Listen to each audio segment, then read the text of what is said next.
Capital and business in Nairobi Central Business District was disrupted today in anticipation of the planned protests against the high cost of living. Many offices and businesses remained either shut or partially opened, with the transport sector in the CBD bearing the brunt of the low business.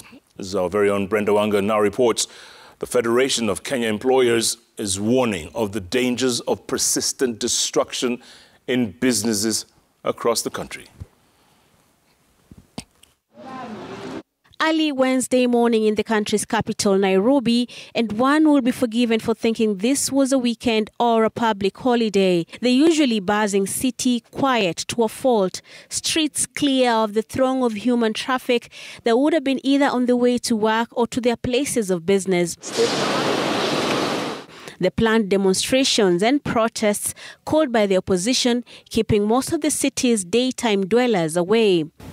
Huwezi fanya kazi na ile amani, uko tu na wasiwasi kwa vile tunaona vile mambo inaendelea katika nchi yetu ya Kenya. Of course, si maneno ya kufurahisha. The impact of the planned demonstration cutting across all sectors that depend on a thriving city to operate, from the small-scale trader to the big businesses and to the transport sector. At the railway's terminus in the CBD, PSVs remained idle, waiting for passengers since early morning with little to no success. Saa hii tumeenda trip mbili. Jua kuja kuwa na watu asubuhi. Sasa ndio tunafikiria hata saa hizi hata gari tuweke kando. Ukiangalia mafuta, gari inahitaji ijaze mafuta.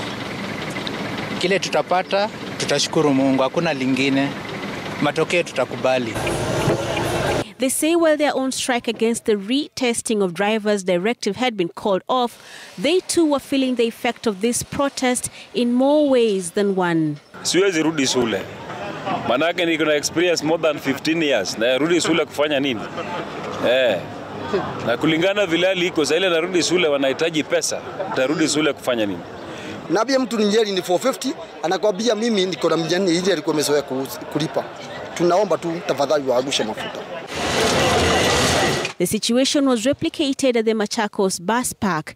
On any other day, this park would have been packed with long-distance buses and their passengers, either arriving from or departing for different destinations up-country. Today, there is little movement. No buses have arrived and none have left. Sisi madereva tulikuwa na goja yetu tukairisha. Abiria walikuwa wamejua kesho kuna maandamano, kwa hivyo hajaamuka. Tons of goods, perishable and unperishable, lay uncollected and untransported to their destinations. Those involved in this business say the losses are immense. Now, this bus park in downtown Nairobi does not only support the transport business. There are other enterprises that are attached to what happens here. These enterprises, too, are feeling the pinch of diminished business today. Hawkers, food vendors and luggage porters too will have to wait for another day to earn their daily bread. Watu hawajaingia na wenye wako ukiwapea chakula wanasema maybe utalipa siku nyingine juu hakuna kazi, hawana pesa. The losses at individual and business level felt also by the employers.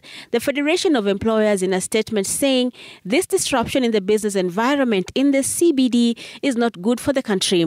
FKE's Executive Director Jacqueline Mugo saying the rising agitation is a sign of the citizen being divorced from the elected leaders, and adding that there was need to get back to the fundamental of nationhood, government and democracy.